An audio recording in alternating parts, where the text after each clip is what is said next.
Hello everybody, welcome to Sneha classes. आज इस class में हम लोग फिर से एक न्यू टॉपिक करेंगे हिस्ट्री का, जो कि है वर्ल्ड वॉर वन। ठीक है, वर्ल्ड वॉर वन जो है एक बहुत ही इंपॉर्टेंट टॉपिक है हिस्ट्री का, जो आपका क्लास 10 आईसीएससी का चैप्टर भी है।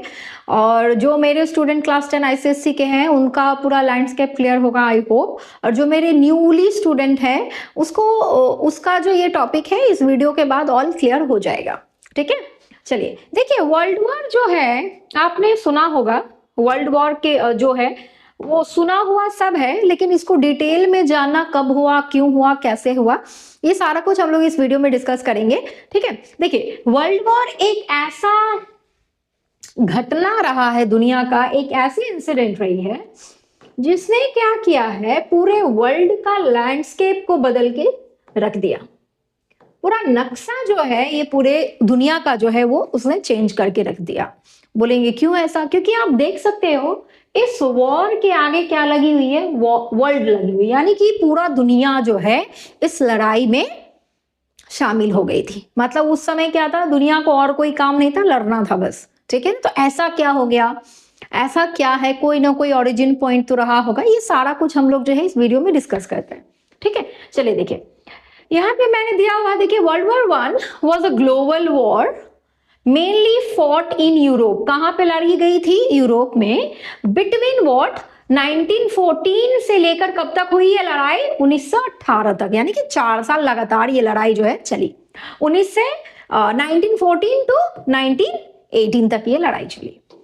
It involved many powerful Nations. ये लड़ाई जो है, इस लड़ाई में बहुत सारे पावरफुल नेशंस जो है वो इन्वॉल्व हुए and caused massive destructions and loss of life and political changes across the world। पूरे वर्ल्ड में लोग जो है बहुत मारे गए। उसके बाद बहुत सारे आपके जो पूरी मतलब अगर हम लोग बात करें वर्ल्ड पॉलिटिकल, उस समय अगर हम लोग वर्ल्ड पॉलिटिक्स का बात करें तो ये पूरी तरीके से इंस्टेबल हो गया था, अनस्टेबल हो गया था, अनस्टेबल हो गया था। ठीक है ना, क्या हो गया था? अनस्टेबल हो गया था। मतलब कोई भी जो है पूरा, मतलब एक फिक्स्ड गवर्नमेंट जो है उस समय नहीं चल रही थी, ऐसा सिचुएशन क्रिएट हो गया था। क्लियर है? ये क्लियर हुआ आपका? तो आपको इसमें क्या याद रखना है? आपको ईयर याद रखना है, कब से कब तक? 1914 टू 1918। ठीक है, ओके। चलिए अब एक एक करके हम लोग कॉजेज पढ़ेंगे इसका, कि ऐसा क्या कारण था जिसकी वजह से वर्ल्ड वॉर हुआ। हाँ, चलिए देखिए आगे क्या है।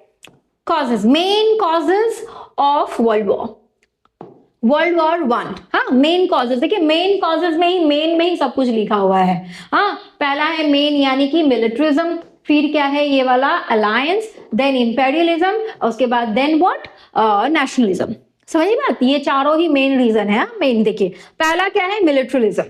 मिलिट्रिज्म क्या होता है? जैसे एक कारण है मिलिट्रिज्म क्या है, जैसे उस समय दुनिया का वो दौर चल रहा था कि जितने भी यूरोपियन कंट्रीज हैं सब क्या कर रहे थे, अपने मतलब से, अपना मनचाहे तरीके से जो है वेपन्स एंड आर्म्स का प्रोडक्शन कर रहे थे। ठीक है, अब ऐसे अगर हो जाएगा कि हर कंट्री के पास बहुत ज्यादा आर्म्स एंड वेपन्स हो जाए, हर कंट्री का मिलिट्री बहुत ज्यादा स्ट्रांग हो जाएगा, तो क्या होगा ना, मतलब सब एक दूसरे का दुश्मन। कारण यही था, क्या हो रहा था कि वहां पे countries built huge आर्मीज and weapons. Main कारण ये था कि सारे के सारे कंट्रीज जो है वो क्या कर रहे हैं? वेपन्स बना रहे हैं। सारे के सारे कंट्रीज जो है आर्मेंट्स बनाने में जुड़े हुए हैं।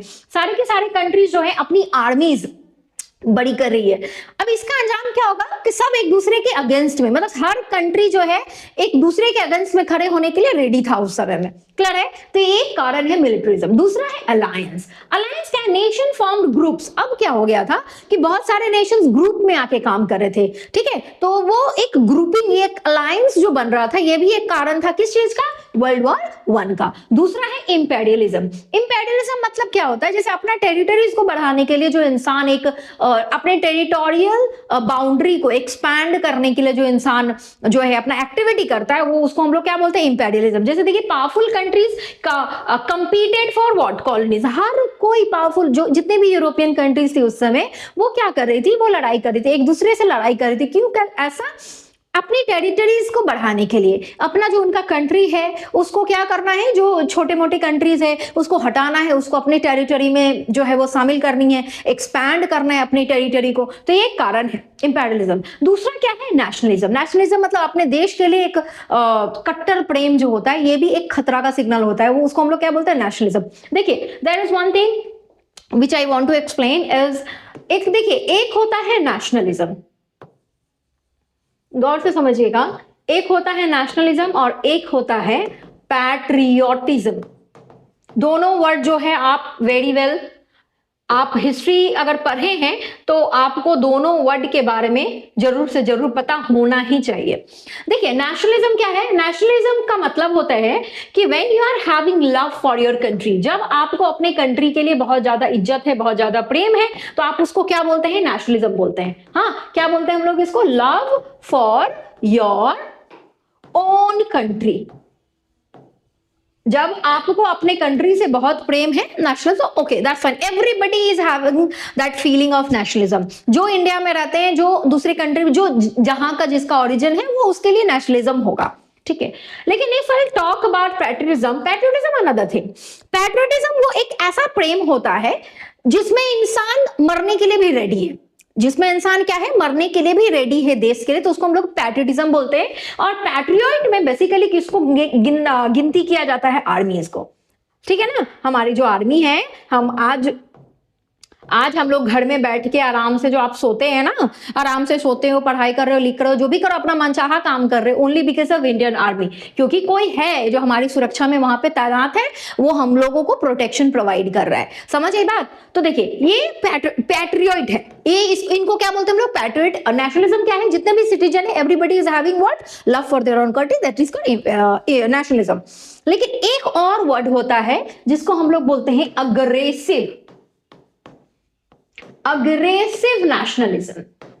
हाँ, ये क्या है, ये अच्छी चीजें नहीं, ये अच्छी चीज नहीं है। अग्रेसिव नेशनलिज्म जो है ये अच्छी चीज नहीं है। इसका मतलब है कि आप प्यार करते हैं, लेकिन दूसरों, अपने देश से प्यार कर रहे हैं और आप दूसरों से क्या कर रहे हैं, नफरत कर रहे हैं। और इस अग्रेशन का कारण क्या होता है, लड़ाई होगी, वॉर होगी। समझ आई बात, क्लियर है। तो ये अगर नेशनलिज्म इज ओके, ठीक है, चलेगा, आपको अपने देश से प्रेम करना चाहिए। पैट्रियोटिज्म भी सही है, जो इंसान मरते हैं अपने देश के। लेकिन अग्रेसिव नेशनलिज्म जो होता है, उसका वो क्या है कि अंदर में एक कट्टर वाली भावना रहती है, ठीक है। तो वो क्या होता है, वो एक कारण बन जाता है किस चीज का, कन्फ्लिक्ट का, मतलब कोई भी लड़ाई, वॉर में इन्वॉल्वमेंट का, ठीक है, क्लियर। आई होप कि ये तीनों चीज आपको क्लियर हो गया, नेशनलिज्म, पैट्रियोटिज्म और क्या है, अग्रेसिव नेशनलिज्म, क्लियर। और ये रीजन जो है आपको पता होना चाहिए, मेन, हाँ, मिलिटरिज्म, अलायंस, इंपेरियलिज्म, और दूसरा क्या है, नेशनलिज्म, क्लियर। ओके, चलिए आगे बढ़े। अब देखिए, हाँ, very important, immediate cause. Immediate cause का मतलब क्या होता है, जैसे एक चीज देखिए, एक चीज हमेशा याद रखना, कोई भी लड़ाई जो होती है ना, कोई भी वॉर जो होता है, वॉर तुरंत नहीं होता है। जैसे मान लीजिए आपको कोई थप्पड़ मारेगा और आप तुरंत थोड़ा ना उसको कत्ल करवा देंगे, बिल्कुल भी नहीं, ऐसा नहीं होता। थप्पड़ मारेगा, तुम पहले बर्दाश्त करेंगे, हम लोग फिर मारेंगे, उसका एक सॉल्यूशन है, हम लोग एक करेंगे। उसके खिलाफ हम लड़ाई नहीं कर सकते, उसको हम मार नहीं सकते। आप अगर वॉर कर रहे हैं, आप अगर क्या कर रहे हैं, आप अगर किसी के खिलाफ वॉर कर रहे हैं, तो इसका मतलब है कि आपके पास उसके खिलाफ क्या है, एक स्ट्रॉन्ग रीजन है। एक क्या है, स्ट्रॉन्ग रीजन है, प्लस आपने उस चीज को फेस किया है, वो आप पे अत्याचार कर रहा है और आपने फेस किया। जैसे देखिए, मिलिटरिज्म बोलिए, अलायंस बोलिए, इंपेरियलिज्म, नेशनलिज्म, ये तुरंत का फैक्टर नहीं है जो हुआ और इसकी वजह से वर्ल्ड वॉर 1 हुआ, नहीं, ये सालों दर साल चल रहा था। हाँ, कंट्रीज ने भी बर्दाश्त की होगी, कुछ किया होगा। जब एक इंसिडेंट ऐसा घटता है, सब कंट्री को एक मौका मिल जाता है कि चलो इससे बदला लेते हैं, मतलब वो आग जल रही है, उसमें सब जो है वो कूद जाते हैं, हमेशा याद रखना। लेकिन एक इंपॉर्टेंट चीज है, हर वॉर का एक इमीडिएट कॉज होता है, हर वॉर का एक इमीडिएट कॉज होता है, और वर्ल्ड वॉर 1 का भी इमीडिएट कॉज है। हाँ, वो इमीडिएट कॉज जो है वो क्या है, वो है साराजेवो केस। हाँ, जो साराजेवो इंसिडेंट है वो है। चलो देखो क्या immediate case, that sparked the war. The war started after the assassination of Archduke Franz Ferdinand of Austria-Hungary in Sarajevo in 1914। ये जो लड़ाई है वो ऐसे बहुत सारे कारण हम लोगों ने कॉजेस पढ़ा है, लेकिन एक इमीडिएट कॉज जो तब की, जो 1914 में जो हम लोग मेन कॉज जो देखे हैं वो 1914 के फैक्टर्स नहीं थे, वो 1914 से पहले से होते हुए आ रहा था। लेकिन ये एक ऐसी घटना है 1914 जिसने क्या किया था, सबके अंदर में आग जल रही थी। और ये 1914 का जो ये असैसिनेशन वाला केस है, उसने क्या कर दिया, अंदर वाले आग को बाहर निकाल के रख दिया। समझिए बात क्लियर हुआ? इसको बोलेंगे हम लोग इमीडिएट कॉज। तो इसमें क्या हुआ था, देखिए ये है एक राजा आर्च ड्यूक फ्रांस फर्डिनेंड, कहां के, ऑस्ट्रिया हंगरी, ठीक है ना, जो एक्चुअली साराजेवो या मतलब निकले थे, दौरे पे निकले थे साराजेवो में, और वहीं पे उनका जो है असैसिनेशन होता है। साथ में उनकी वाइफ भी जो है सोफिया है नाम, उनका भी जो है हत्या कर दी जाती है। कब होता है, 1914 में। ये मैं आगे में देख लो बता रही हूँ। The assassin was Serbian nationalist, और ये बोला जाता है कि जो असैसिनेशन किया गया वो कौन थे, सर्बियन नेशनलिस्ट थे। सर्बिया के एक ग्रुप ऑफ नेशनलिस्ट है जिसने ये काम करवाया था। And this led to a chain reactions of war declaration, और इसका अंजाम हो जाता है ये हर कंट्री को एक दूसरे से जोड़ने लगती है, और जिसकी वजह से वर्ल्ड वॉर 1 हमको देखने मिलता है। ठीक है ना, चलें आगे बढ़े। अब देखो इसको असैसिनेशन को गौर से पढ़ते हैं। What is Sarajevo incident? Yes, very important. So the immediate or direct cause of World War I was the assassination of Archduke Franz Ferdinand of Austria and Hungary on 28th June 1914 in Sarajevo. Okay, he was the heir to the throne of Austria-Hungary, one of the most powerful empire of Europe. Europe में उस समय का ये सबसे ज्यादा, Austria Hungary उस समय का बहुत ज्यादा पावरफुल एम्पायर था, और उस एम्पायर के ईयर थे, मतलब क्या बोलते, उत्तराधिकारी थे कौन, आर्चड्यूक फर्डिनेंड। ठीक है, अब देखो सो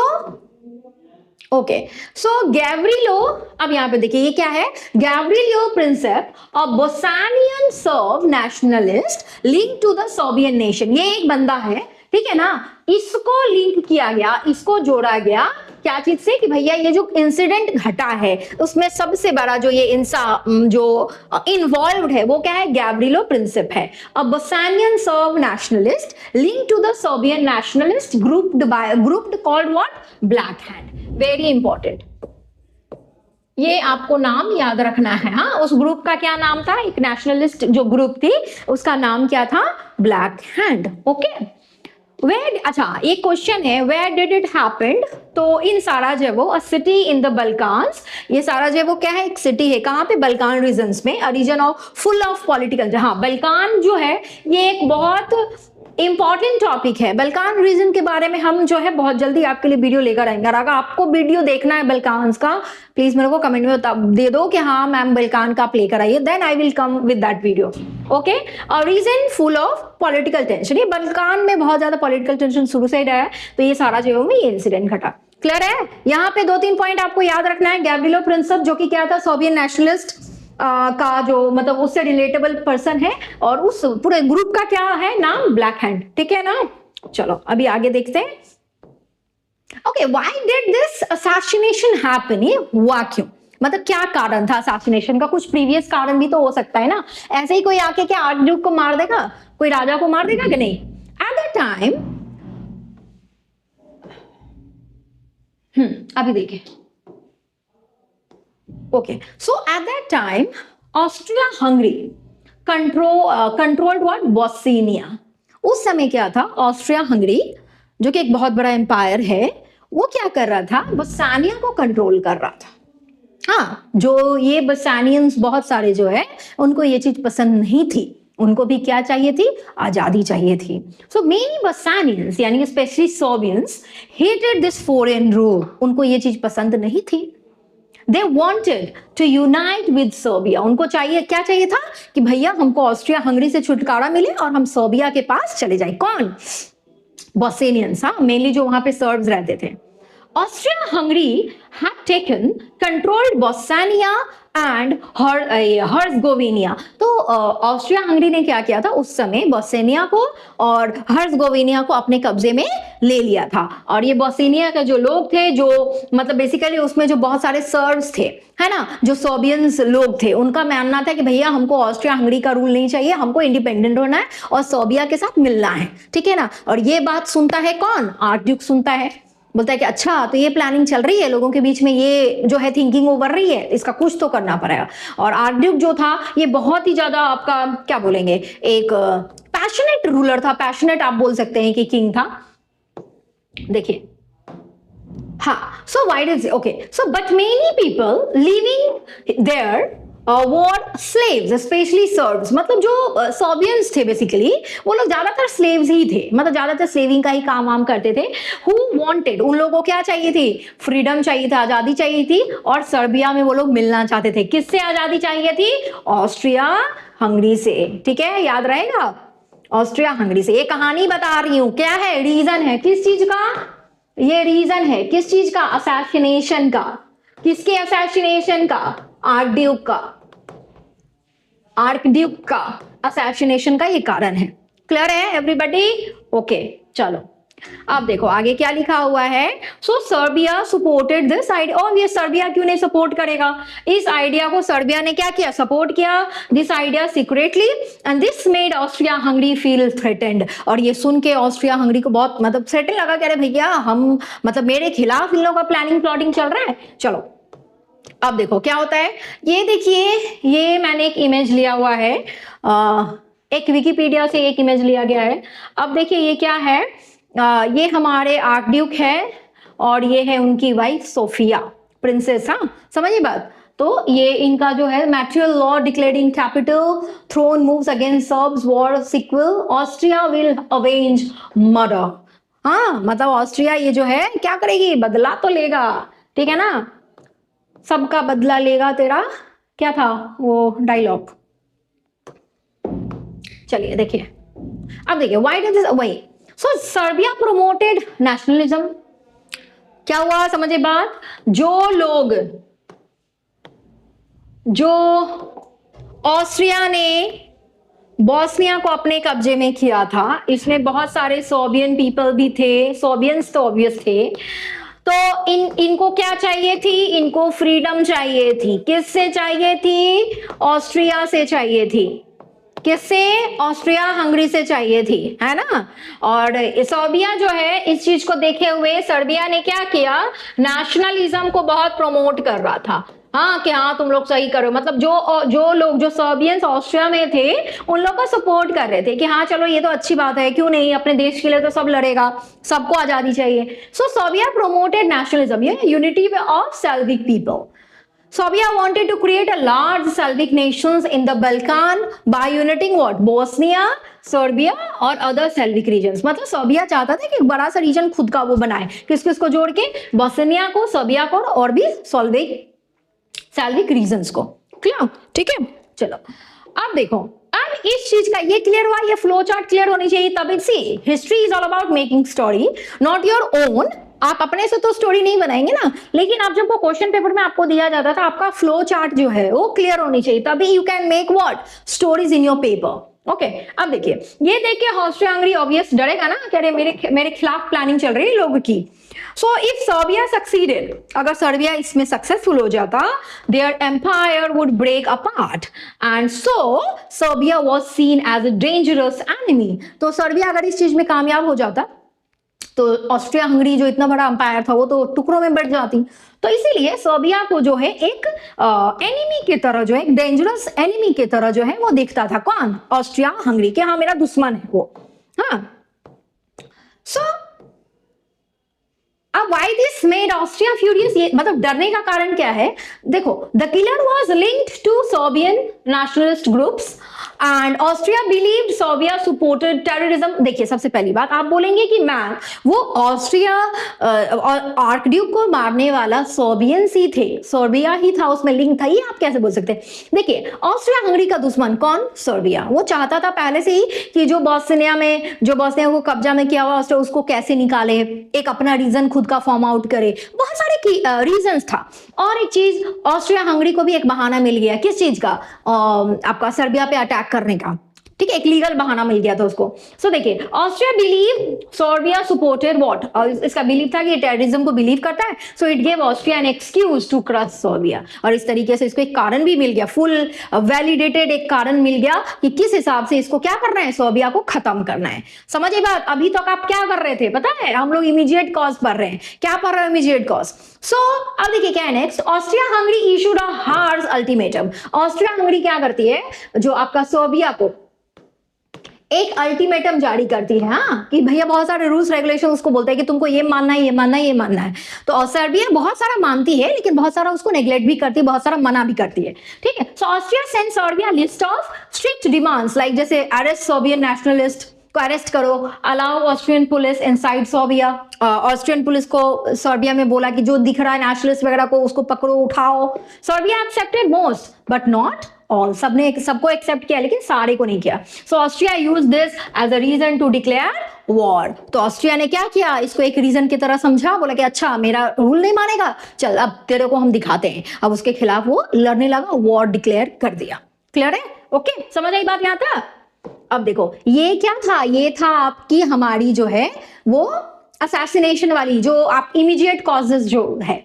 सो फाइनल रिजल्ट क्या रहा, 1914 में Austria Hungary declare war on Serbia and this started what, world war 1। और यहीं से वर्ल्ड वॉर 1 जो है स्टार्ट हो गया, मतलब वैलिड लीगली यहां से स्टार्ट हो गया। क्लियर? आई होप कोई डाउट ना हो सर्बिया बॉस्निया में। अगर होगा डाउट तो बोलोगे, मैं फिर से एक बार एक्सप्लेन करूंगी, ठीक है। अब देखो the murder did not stay a local issue because of alliance between Europe and power. अब देखिए ये जो मर्डर था, जैसे why this assassination start a world war, मतलब ये असैसिनेशन, ठीक है, ये असैसिनेशन तो हुआ साराजेवो में, आपका बोस्निया मतलब क्या बोलते हैं उसका, आपका ऑस्ट्रिया हंगरी के प्रिंस को मारा गया। तो why this assassination connected whole world, मतलब पूरी दुनिया को इसमें कैसे इन्वॉल्व किया? तो देखिए the murder did not stay a local issue because of alliance between, ये एक नॉर्मल इशू नहीं रहा, क्योंकि आपको पता है बहुत सारे कंट्रीज का अलायंस उस समय बन ही रहे थे, सब कोई दोस्त था कोई दुश्मन था। देखिए एक चेन रिएक्शंस देखने को मिला। क्या? Austria Hungary blamed home, Serbia. Austria Hungary declare war on Serbia. अब देखो Russia supported home, Serbia. Russia किसको सपोर्ट कर रहा है? सर्बिया को। जर्मनी किसको कर रहा है? ऑस्ट्रिया हंगरी को। तो बाय डिफॉल्ट ये दोनों क्या बन जाएगा? दुश्मन बन गया। हाँ समझ आई बात? अब देखो France and Britain supported home, Russia. हाँ फ्रांस और ब्रिटेन का भी दुश्मन बन जाएगा कौन? जर्मनी, क्योंकि रशिया तो कर रहे हैं सर्बिया को और जर्मनी कर रहा है ऑस्ट्रिया को। समझ रहे हैं आप? ये लिंक याद रखे। And within days all major European power और एट द पावर, बहुत कम दिनों में देखा गया कि बहुत सारे, जैसे आपको समझ में आना चाहिए। देखो सबसे पहली बात मैं बता रही हूं, ऑस्ट्रिया एंड हंगरी जो है ये सर्बिया पे वॉर किए। ऑस्ट्रिया को कौन सपोर्ट कर रहा था? जर्मनी। और सर्बिया को कर रहा था रशिया, ठीक है। और रशिया को सपोर्ट कर रहे थे France and Britain, France and Britain. तर भाई बाय डिफॉल्ट जर्मनी जो है इसका दुश्मन बनेगा कि नहीं बनेगा? समझ आई बात? उसके दोस्त के दुश्मन को सपोर्ट कर रहा है, होगा। So within days all major European powers war at war, मतलब सारे के सारे कुछ सालों में, कुछ दिनों में ही देखने को मिला कि सारे के सारे दोस्त जो है कंट्रीज जो है वो क्या हुए? वॉर में इन्वॉल्व हो गए। क्लियर है? ओके चलो अभी आगे कर दें। अब देखो as a result two main powers created. अब इसका अंजाम क्या हुआ कि दो इंपॉर्टेंट पावर हम लोगों को देखने को मिला जो वर्ल्ड को रेगुलेट करने, मतलब वर्ल्ड को डोमिनेट करने के लिए लोग रेडी थे। और वो एक है अलाइड पावर्स और दूसरा है सेंट्रल पावर्स। आपको याद रखना है अलाइड में यूके, फ्रांस, रशिया यूएसए, ठीक है, ये आपको याद रखना। आप ये याद रखेंगे कि यूएस कब ज्वाइन किया था, 1917 में यूएस जो है वॉर को ज्वाइन किया था। क्लियर है? वर्ल्ड वॉर को यूएसए ने कब ज्वाइन किया था? 1917 में। ओके, सेंट्रल पावर में देखिए जर्मनी, ऑस्ट्रिया और आपका ऑटोमन एम्पायर जो कि है टर्की एंड बल्गारिया, ये पूरा का पूरा जो थे क्या थे? सेंट्रल पावर्स थे। क्लियर है? समझे बात? और जीतता कौन है? ऑब्वियस अलाइड पावर्स जीतते हैं। क्लियर है? सारा का सारा ब्लेम जो है वो जर्मनी ऑब्वियस इनिशिएटेड दैट, तो जर्मनी को आपको पता है जो है ब्लेम बताया जाता है। इसको बहुत सारे पेनाल्टी भी झेलने पड़ती है, मतलब बहुत कुछ इसको वापस देना पड़ता है, बहुत सारा पैसा, इसका बहुत इंपॉर्टेंट एक शिप रहता है उसको देना पड़ता है, बहुत सारा कुछ होता है। ठीक है, ट्रीटी ऑफ वर्साइल होता है यहाँ पे। ठीक है, क्लियर है? ये आप याद रखोगे इतना डिटेल में, ये मैं बस फ्लो चार्ट एक लेकर आई हूँ। ठीक है, कि आपको समझ में आया, वो आप मेरा जब हिस्ट्री का क्लास खरीदेंगे तब मैं आपको डिटेल में वो सब पढ़वाऊंगी। ठीक है, अगर किसी को मेरा क्लास बहुत अच्छा लग रहा है आप ऑनलाइन भी कर सकते हैं मेरे क्लास, और ऑनलाइन जो है आपको क्लासेस परचेज करनी पड़ेगी, वो आप देखेंगे, आपको सारा कुछ डिटेल जो है मेरे चैनल के नीचे डिस्क्रिप्शन में मिल जाएगा। ठीक है, चलिए, रोल ऑफ इंडिया। अच्छा, what, how can we forget our country? कैसा role of India in world war one? Role India का क्या, बेचारा इंडिया तो उस समय लंगड़ा था, मतलब हम लोगों पे तो ऑलरेडी किसी का कब्जा चल ही रहा था, अब हम लोग क्या रोल प्ले करेंगे? लेकिन फिर भी हम लोगों ने हार नहीं मानी, जहां तक हो सकती थी हम लोगों ने क्या किया? सपोर्ट किया। किसका सपोर्ट करेंगे हम लोग? बाय डिफॉल्ट किसका करना पड़ेगा? जो लोग हमारे पास थे, जो ब्रिटिश जो थे हमारे पास, जो हमारे पे रूल कर रहे थे, उनका ही सपोर्ट करना पड़ा। तो अब हम कैसे सपोर्ट कर रहे थे? फाइनेंशियली बेचारे लोग लोन दे रहे थे, हम लोग, हमारे जो रूरल इलाका के जो बहुत सारे लोग हैं वो मिलिट्री का काम पे भेजे जा रहे थे, बहुत कुछ हो रहा था। So India played a major role in World War, and